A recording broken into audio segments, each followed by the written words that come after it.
trouver un endroit comme celui-ci, au Kenya, dans le Masai Mara. C'est une chose extraordinaire de se dire que les lions sont sur cette terre depuis des milliers d'années. Les ancêtres de ces lions étaient présents ici.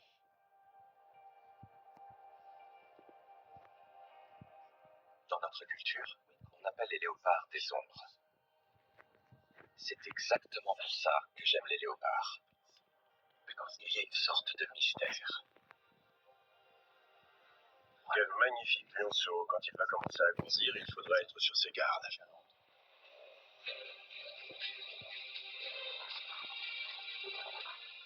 Une chose fascinante au sujet des guépards, c'est que ce sont des experts de la chasse. Rayures contre poids, ils savent ce qui va se passer. Nous suivons les lions, les léopards et les guépards du Masai Mara depuis près de 40 ans. Joignez-vous à nous pour vivre tous les moments marquants de leur vie.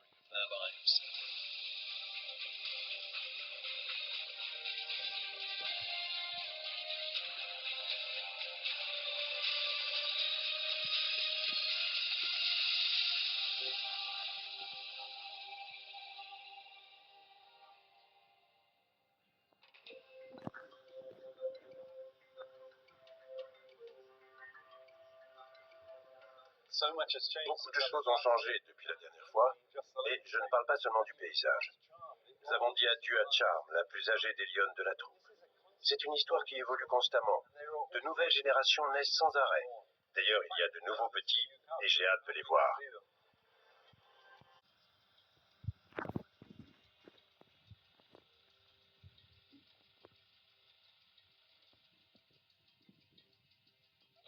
Je n'en reviens pas. Je ne savais pas ce qu'on trouverait ici, mais on a 4 petits lionceaux, 2 mères. Cet endroit est le lieu où l'on a vu d'innombrables lionnes de la troupe du Marais amener leurs petits en quête d'un lieu en sécurité. Peu importe le nombre de fois où vous voyez des lionnes avec leurs petits, il y a toujours cette joie d'observer des moments aussi précieux. N'est-ce pas incroyable de pouvoir être si près des lions? Ils sont complètement détendus. Une des choses vraiment marquantes, c'est que c'est ici que Charm était venu avec ses 2 petits il n'y a pas si longtemps. C'est le charme de la continuité de ces histoires. Une autre génération de lions qui grandissent sur le territoire de la troupe du Marais.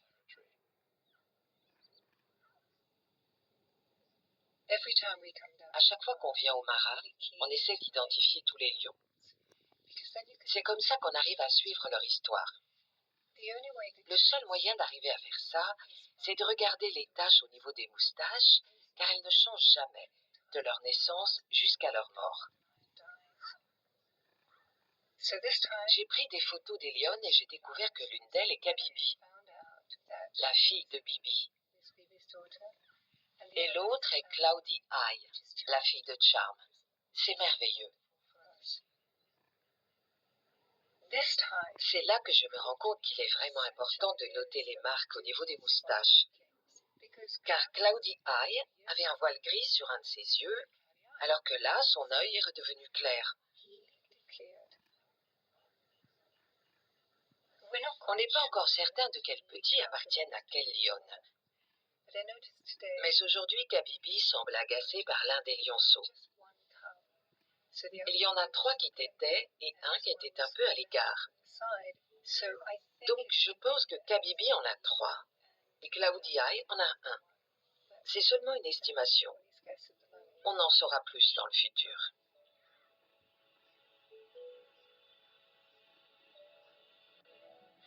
C'est ici que les lionnes se sentent en sécurité. C'est l'un des seuls endroits où elles peuvent se détendre comme elles le font, comme si rien n'avait d'importance. Et pourtant, c'est un des endroits les plus dangereux.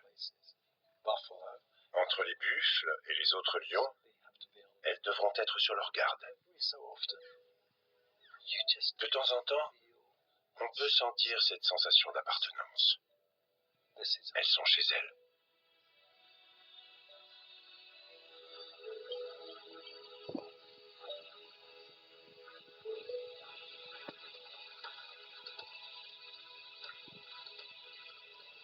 On se dirige vers l'une des réserves naturelles, le Olare Motorogi Conservancy. Elle se situe juste au bord du Mara et c'est idéal pour observer la faune. Il y a moins de visiteurs et on sait qu'il y a des léopards. Et c'est ce qu'on va essayer de trouver.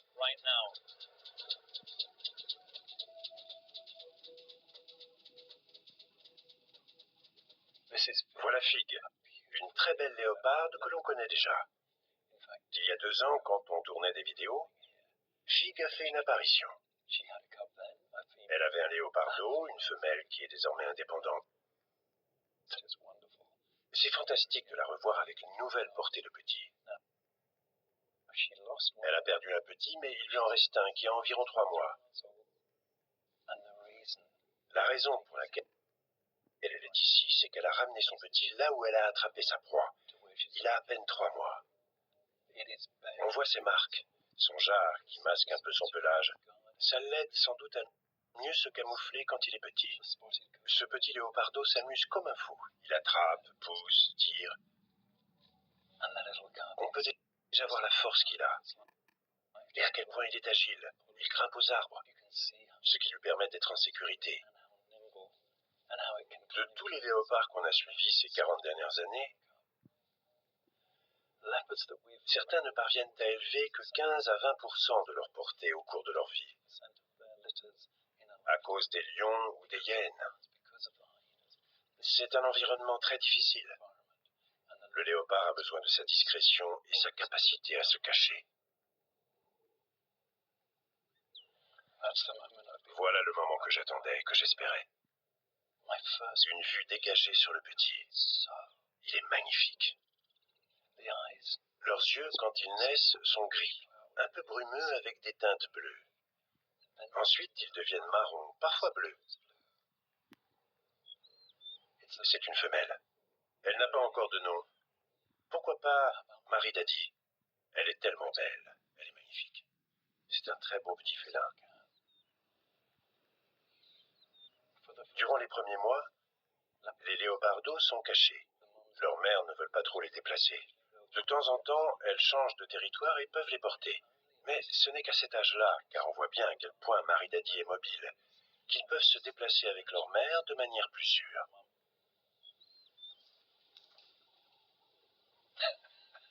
J'adore. Fig est dans l'arbre. Elle essaye de se mettre à l'aise, ce qui est assez compliqué. Ce n'est pas l'arbre idéal. Et là, Marie Daddy arrive et la fait presque tomber de l'arbre.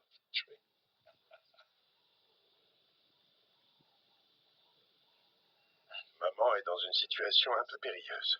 Regardez comment elle joue avec sa queue. Elle ne peut pas s'en empêcher.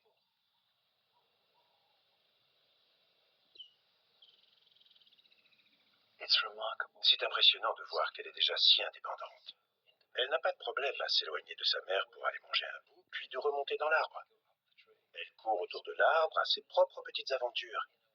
C'est une chose qu'un lionceau du même âge ne ferait pas.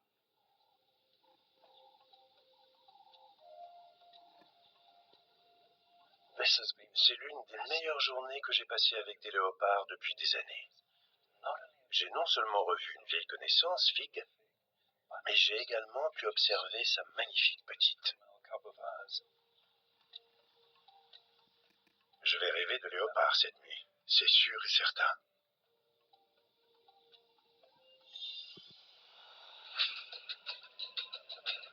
On vient d'avoir un message. Les buffles ont cerné l'arbre où se trouvent les petits au milieu du marais. Les buffles ont toujours été un énorme problème dans l'histoire de la troupe du marais. S'ils sentent l'odeur des lions ou des lionceaux, ils foncent dessus. On arrive, c'est pas vrai. Les buffles sont tous autour de l'arbre.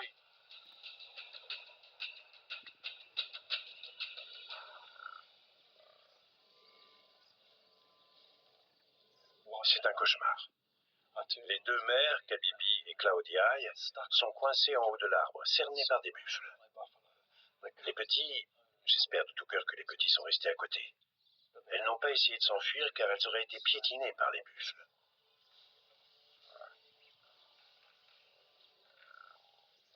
C'est comme agiter un drapeau rouge devant un taureau. Là, c'est l'odeur ou la vue des lions pour les buffles. Et après tout, pourquoi pas? Les lions s'en prennent aussi aux buffles. Évidemment qu'ils vont être agressifs et vont essayer de se battre.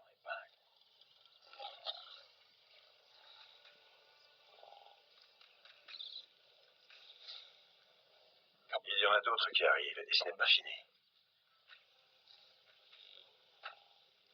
Regardez celui-là. Regardez la force qu'il dégage. Il doit peser environ une demi-tonne.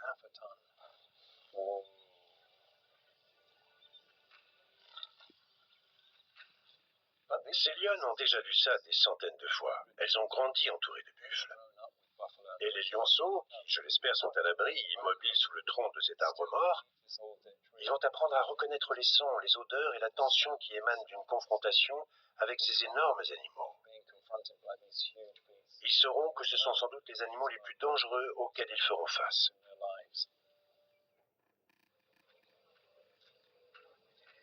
Cette troupe s'attaque habituellement aux buffles, mais ils sont normalement 3, 4, voire 5. À 2, ce n'est pas possible.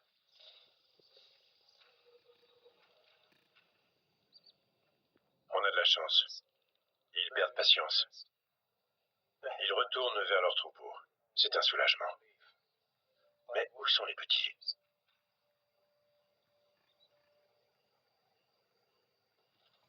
Elle est descendue. Je vais faire le tour.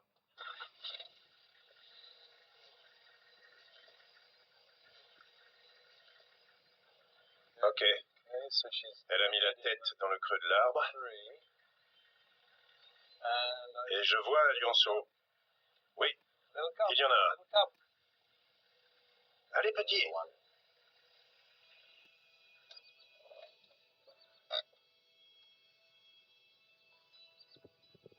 Oh, c'est génial. Vraiment génial. J'en ai vu un, mais où sont les autres? J'espère qu'ils vont bien.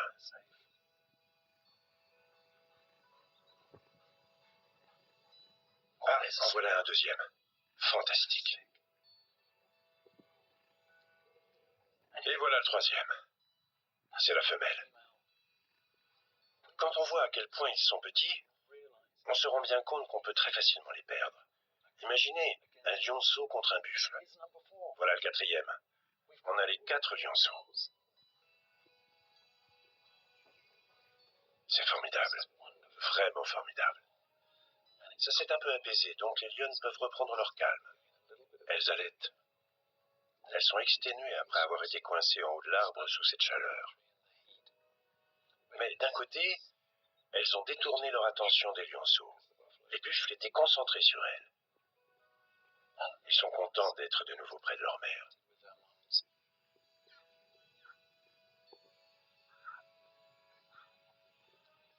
Tout a l'air bien paisible dans la vie de ces lions. Il y a un vrai contraste par rapport à tout à l'heure. Maintenant que les buffles sont partis, les lionnes sont suffisamment détendues pour laisser leurs petits chasser les termites. C'était assez dramatique. Ces lionceaux ont appris une leçon importante. Quand il y a des buffles pas loin, il faut se faire tout petit, se cacher et ne pas paniquer. Ça a été une journée pleine de rebondissements pour les lionceaux.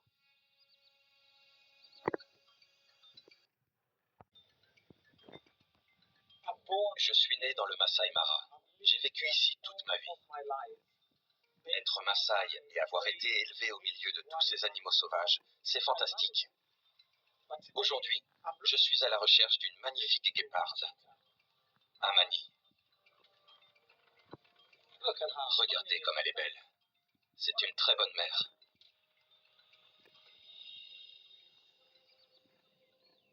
Rien qu'en les regardant, je peux affirmer qu'ils ont environ 9 mois. Ces petits ont l'âge idéal pour commencer à pouvoir aider leur mère en chassant des petits animaux, comme des lièvres ou des bébés Tommy. Ils ont l'âge idéal pour commencer à apprendre. Leurs pattes sont plus grandes, le bout de leur queue commence à devenir blanc. Ils commencent à avoir les attributs de guépards adultes. Jetons un coup d'œil. Oui. On a 2 femelles et un mâle. On voit que le mâle est un peu plus fort que les femelles. L'une des femelles l'appelle. « Hé, mon frère !» On entend son petit cri. Elle lui dit « Hé !» Chacun de ces félins développe sa propre personnalité. C'est comme les enfants d'une même famille. Ils ont chacun leur trait de caractère. Ce guépard-là, il adore grimper sur des arbustes. Ces arbustes ont été façonnés par des girafes. Ils sont à la hauteur parfaite pour que les guépards montent dessus. C'est génial, ils se posent dessus. Regardez ça! Ces guépardos sont très curieux. Ils courent dans tous les sens, passent sur les monticules, dans les buissons et s'attirent des ennuis. Ils grimpent dans des buissons et ne savent pas comment redescendre.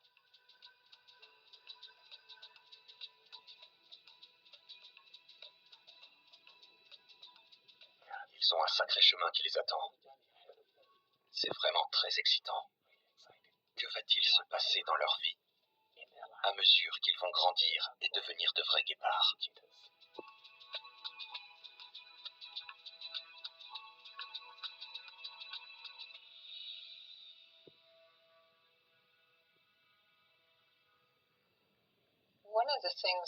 L'une des choses que Jonathan et moi aimons le plus dans ce que nous faisons, c'est d'assister à des moments de vie des créatures extraordinaires qu'on peut observer.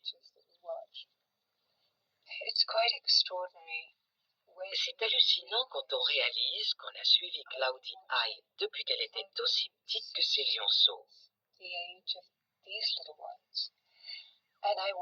j'ai pu voir sa mère Charm devenir grand-mère. On voit les caractéristiques qui se transmettent d'une génération à l'autre. Cloudy Eye est une mère fantastique, tout comme l'était Charm. C'est l'une des lionnes les plus douces que j'ai pu observer. Malheureusement, je pense qu'elle avait probablement 4 petits et qu'elle en a perdu 3. Et maintenant, il ne lui reste que celui-là. C'est un privilège de voir cette relation entre les deux. Cette relation va certainement durer toute leur vie. Sa petite va sans doute essayer de rester au sein de la troupe et avec Cloudy Eye jusqu'à ce qu'elle meure. C'est un lien extraordinaire qu'elles sont en train de tisser. Kabibi est une bonne mère, mais elle n'a pas les mêmes interactions que Cloudy Eye. Les petits de Kabibi sont assez différents. Elle a une fille, celle qui a le pelage le plus foncé et qui est très indépendante. Elle va beaucoup plus loin que les 2 autres. Elle est très fougueuse et robuste. Au sein de la troupe du Marais, il y a les 4 principales femelles. Cloudy Eye, Kabibi, Dada et Kali. Dada et Kali attendent des petits. Donc on attend et on espère avec beaucoup d'appréhension. Quand elles mettront bas, ce sera un moment vraiment incroyable.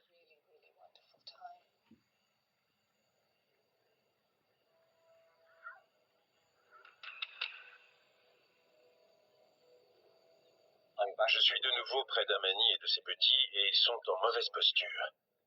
Les hyènes. Les guépards doivent garder leur calme. On voit que les jeunes sont nerveux. Les hyènes font un tour d'horizon. Elles veulent savoir s'il y a à manger. Elles ont vu des prédateurs, aperçu des félins. Il y a peut-être de la nourriture. C'est ce qu'elles cherchent. Elles essayent de bousculer les guépards. Mais pour l'instant, la mère et ses petits restent en place. Il ne faut pas s'enfuir, c'est le plus important. Regardez comme elles se servent de leurs truffes. Elles essayent de détecter s'il y a de la nourriture ou pas. Il n'y en a pas, donc pas de danger pour la mère et ses petits. Mais les petits ne prennent aucun risque. Ils montrent leur croc et grognent. Ils grognent, et ça veut dire « on vous voit, on n'a pas de nourriture, laissez-nous tranquilles ».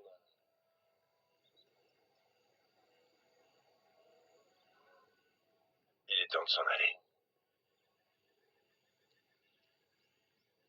Toujours en quête de nourriture.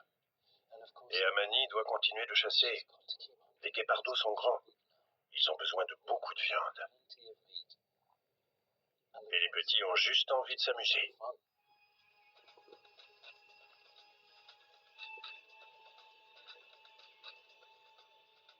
On voit tous les éléments qui font un guépard.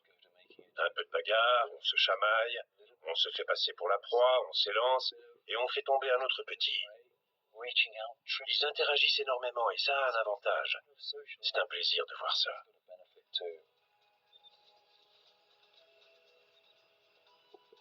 Tous ces moments, quand les petits commencent à grandir, sont de plus en plus rares. Ils deviennent plus sérieux. Ils doivent s'entraîner à devenir des guépards adultes. Et ce n'est pas ce qu'il y a de plus amusant. C'est un travail très sérieux.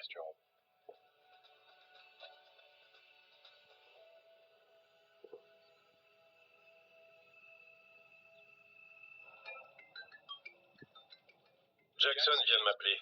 Il y a un énorme troupeau de buffles qui s'installe dans le coin. On va y jeter un œil. Tout le monde a tendance à penser que le Masai Mara est le lieu de la grande migration, le territoire des gnous et des zèbres. Ils sont beaucoup plus au sud en ce moment. Mais regardez ça. Voilà les résidents actuels. Les buffles sont les véritables poids lourds. Et ils ont l'air en pleine forme. Il doit y avoir environ 500 buffles réunis ici. Ils se reproduisent, il y a beaucoup de petits. Ça fait de la nourriture pour les lions. Au fil des années, on a observé des sécheresses terribles. Et les buffles sont tombés comme des mouches. Ils dépendent énormément de l'eau. Ils doivent s'abreuver tous les jours. À un moment, vers la fin des années 90, il n'y avait plus que 3000 buffles, alors qu'il y en avait 12 000 auparavant. Mais regardez-moi ça. Ils se sont bien remis sur pied.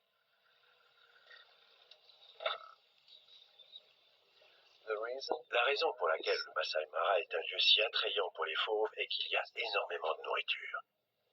Il n'y a pas à regarder plus loin qu'ici. Regardez comme ils ont l'air en bonne santé. Regardez tous les petits. Les buffles ont la réputation d'être les animaux les plus agressifs d'Afrique. Ce sont d'ailleurs les animaux qui sont les plus craints. Ce ne sont ni les lions, ni les éléphants, mais les buffles.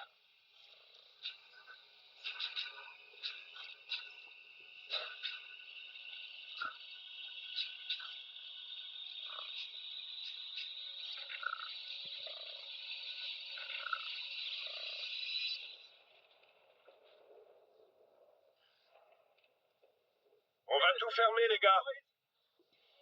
Voilà. Doucement. On va finir pile au bon moment. La tempête approche et on est loin du campement. On va rester ici. Amani a trouvé un abri pour ses petits. J'espère que la tempête va s'atténuer. Ce sera le moment idéal pour aller chasser et elle a très faim.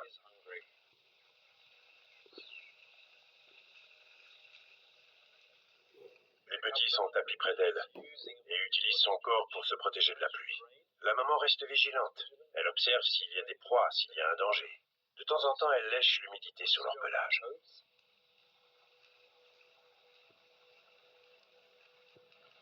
On peut voir que les guépards se fondent bien dans leur environnement avec ce genre de météo. Quand la lumière baisse, ils ont un avantage.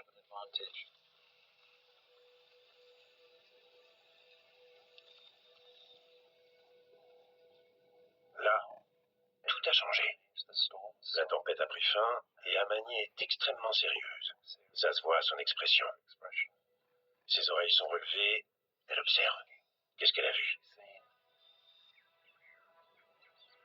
Une gazelle de Thompson. Elle va faire un grand tour pour qu'elle ne la voie pas arriver. Car c'est complètement à découvert.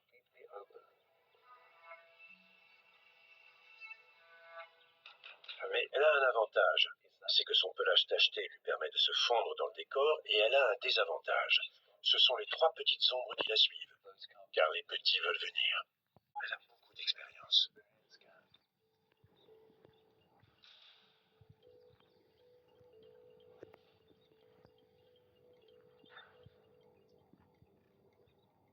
Vous voyez ce qu'elle fait? Elle passe toute la zone au crible, essayant de voir s'il y a des jeunes qui sont allongés avec leur museau au sol ou qui essayent de se cacher. Regardez, elle a vu un bébé. C'est bien ce que je pensais. Amani a eu un petit. Et maintenant, c'est aux guépards d'eau de perfectionner leur technique de chasse.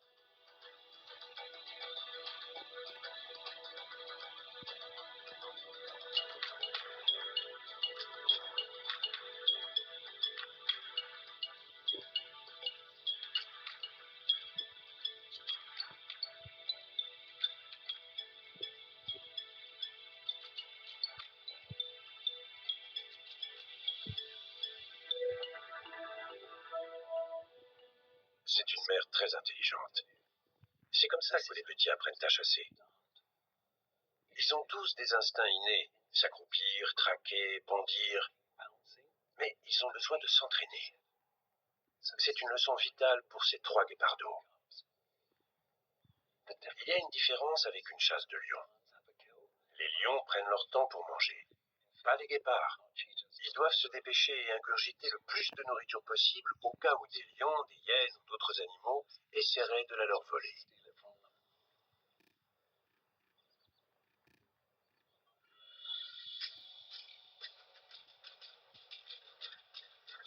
On a un message de Simon, notre guetteur à Governor's Camp.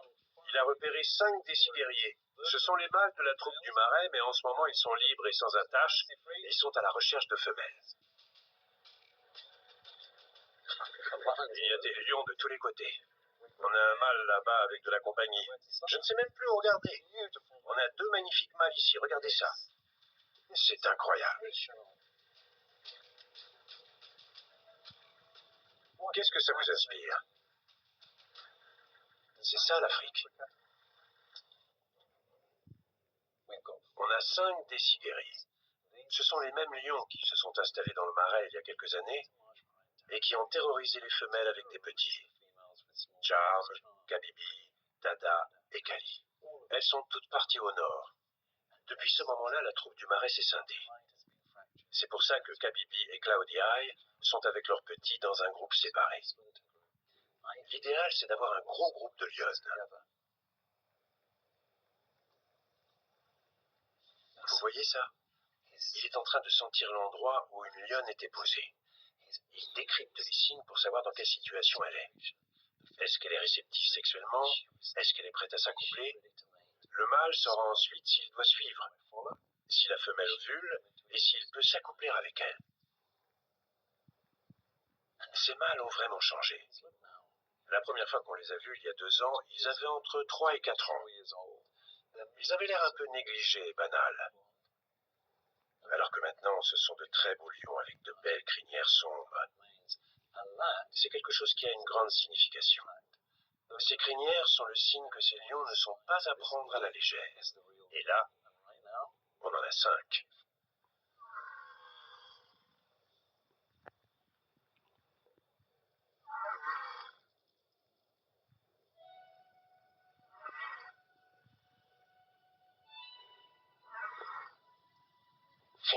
Quatre de nos guerriers se sont mis à l'ombre d'un arbre avec 2 femelles.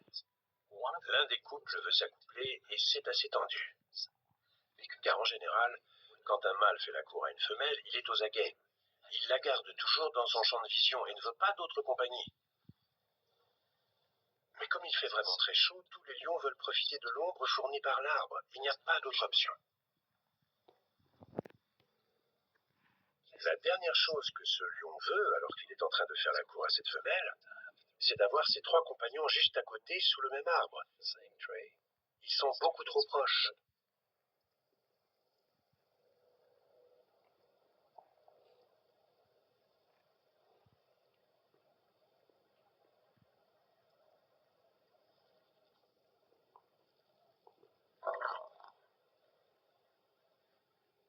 On a résolu le mystère des mâles de la troupe du Marais, à savoir pourquoi ils ne sont pas avec les lionnes et les lionceaux.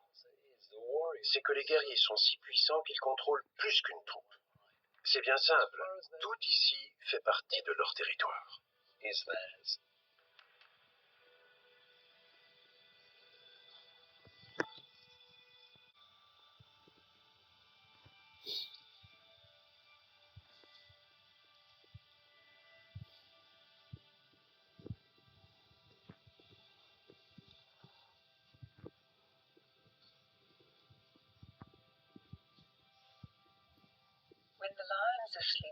Quand les lions dorment, l'une des choses les plus plaisantes à faire est de trouver un troupeau d'éléphants et de les observer. Vous pouvez sentir toute la tension quitter votre corps. Je ne sais pas ce qui rend les éléphants aussi spéciaux, mais les regarder apporte un profond sentiment de paix. Ils font partie des animaux les plus extraordinaires qui peuplent notre planète. Ils sont majestueux et donnent une impression de sérénité. Jonathan adore observer les mâles. De temps en temps, on en trouve un qui est absolument gigantesque. Mais je préfère être proche du troupeau et pouvoir observer les interactions entre les petits et leur mère. Un peu de discipline. On ne se sent pas menacé par eux. Ils apportent un sentiment de bien-être. C'est un don assez incroyable.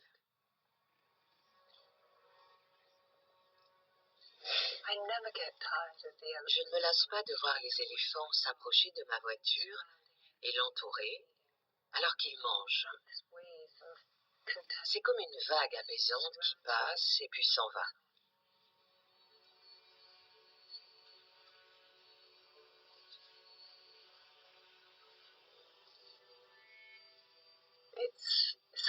C'est quelque chose que j'adorerais partager avec énormément de gens. Une fois que vous leur avez fait découvrir l'Afrique et tous ces merveilleux animaux, ils en sont changés pour toujours. C'est quelque chose qui dépasse l'entendement de se dire que certaines personnes veulent tuer des animaux tels que ceux-là.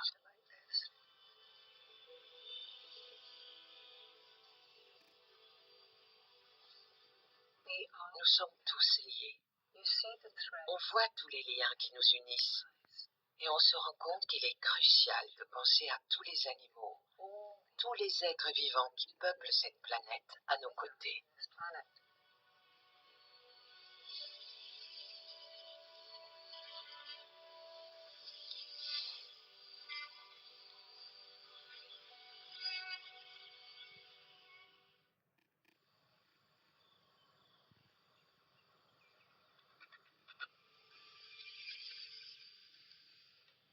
Voilà Fig, notre léoparde, avec Marie Daddy. Elle fait des vérifications à 360 degrés. Elle fait bien, elle est complètement à découvert.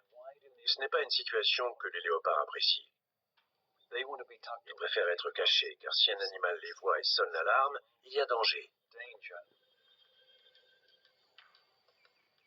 Et regardez cette queue. La queue de Marie Daddy s'agite dans tous les sens. Elle est un peu nerveuse. Fig sait anticiper le danger.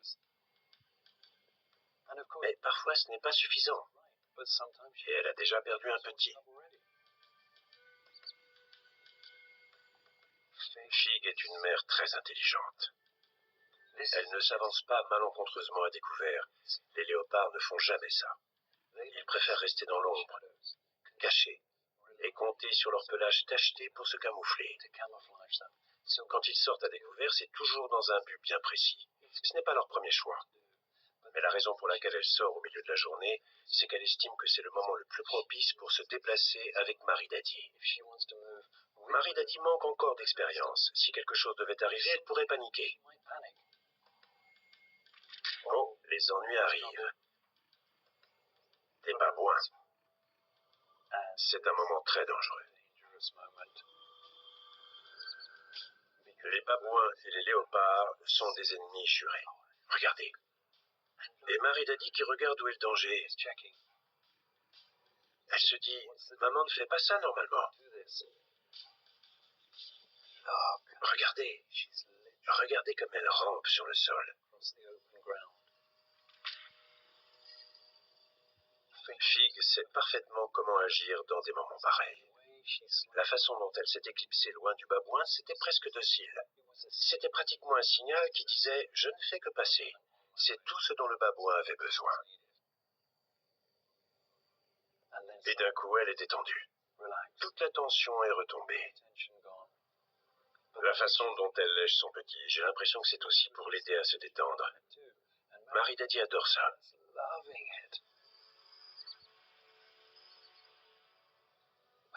Quand on voit Fig et Marie Daddy dans ce genre de situation, on ne peut que se rendre compte du privilège qu'on a. Elles ne veulent pas être vues ni par leurs proies ni par leurs ennemis. On a une place au premier rang. Et c'est une chance extraordinaire. Fig et Marie Daddy continuent à vivre leur vie comme si nous n'étions pas là. C'est exactement ce qu'on recherche. Et c'est tout l'attrait de ce qu'on fait.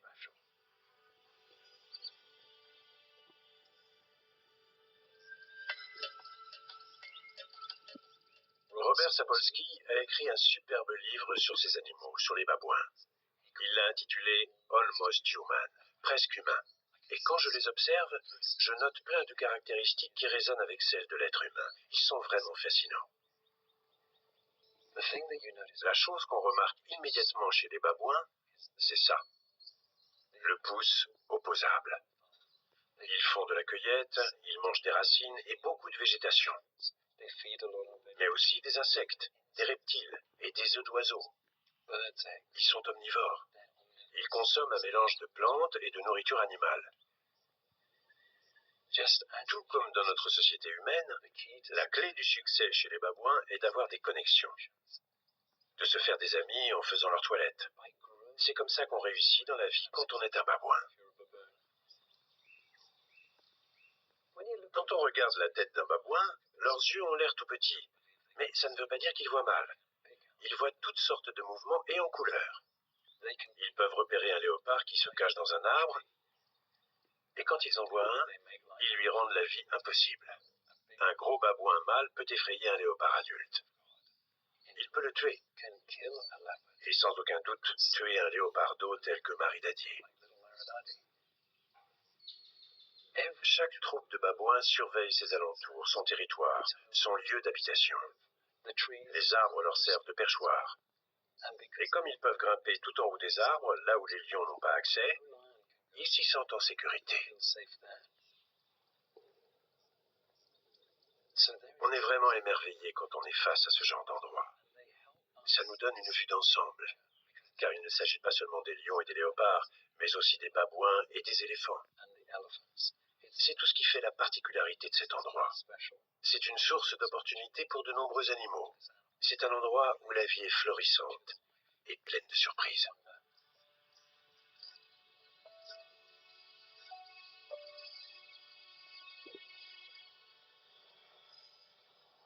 C'est formidable de revenir et de pouvoir observer cette magnifique famille.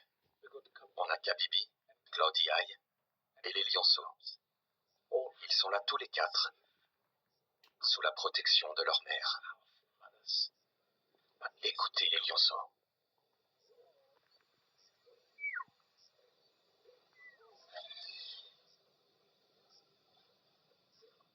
Ils réclament. Ils ont faim, ils ont besoin de lait.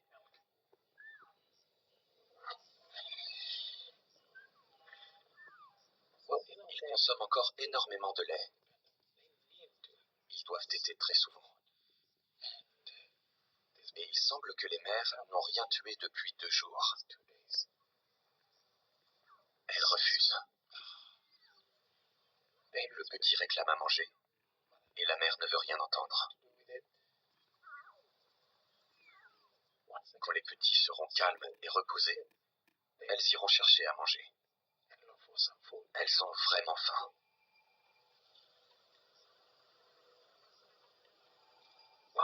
Claudia a l'air tendue. Pareil pour Kabibi. Il leur faut vraiment à manger. La quantité de lait dépend du nombre de calories. Kabibi et Claudia ont trouvé ce qu'elles cherchent. Des phacochères. Elles sont déjà en train d'avancer. Les 2 lionnes s'approchent, on voit leur pelage doré. Si on regarde bien, on peut voir que tous leurs muscles sont tendus. Les phacochères ont un très bon odorat et une très bonne ouïe, mais ont une très mauvaise vue. Leur langage corporel a changé. C'est impressionnant. Elles s'arrêtent. Le phacochère relève la tête et elle ne bouge plus. Il rebaisse la tête et elle avance. J'adore ce travail d'équipe. Kabibi regarde ce que Claudia est en train de faire. Il va y avoir une course explosive.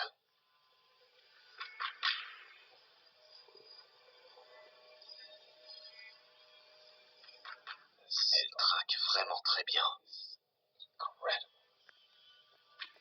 Le phacochère regarde. Il se regarde en se demandant ce qui se passe. Il sent quelque chose. C'est pas grave, elle se déplace. Les phacochères sont cernés. C'est parti. Regardez Kabibi. Elle court super vite. C'était vraiment pas loin. Elles sont réellement prêtes à tout. Elles ont absolument besoin de nourriture.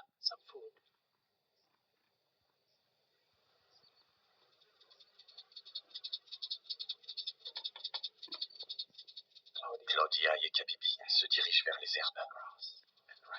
On peut apercevoir des phacochères qui ne se doutent de rien. Aujourd'hui, le cochon est au menu. Kabibi et Claudia nous tiennent en haleine. Je suis content de passer du temps avec elles.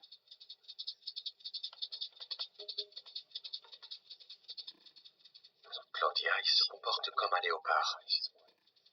Regardez la façon dont elle se déplace. Elle se tient très bas.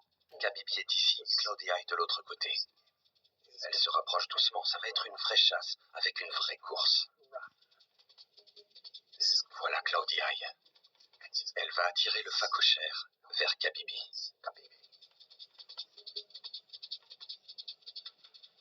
Un des phacochères sait qu'il y a quelque chose de louche. Il sent son odeur. Il sait qu'il y a un danger pas loin. Elle est juste à côté. Elle s'apprête à courir. Ah non, il s'enfuit. On voit elle en prend un en chasse. Elle va vraiment très vite.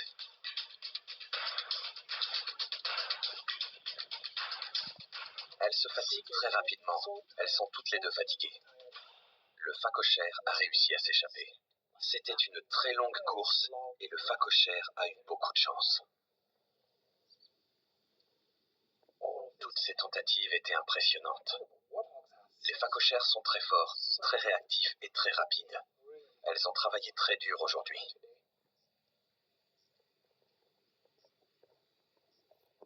De 10 heures jusqu'à maintenant, elles ne se sont pas reposées. Elles ont travaillé très dur. Et elles vont maintenant devoir rentrer le ventre vide. La vie d'un lion est vraiment très difficile. J'espère qu'il leur reste assez de lait pour nourrir leurs petits pendant la nuit.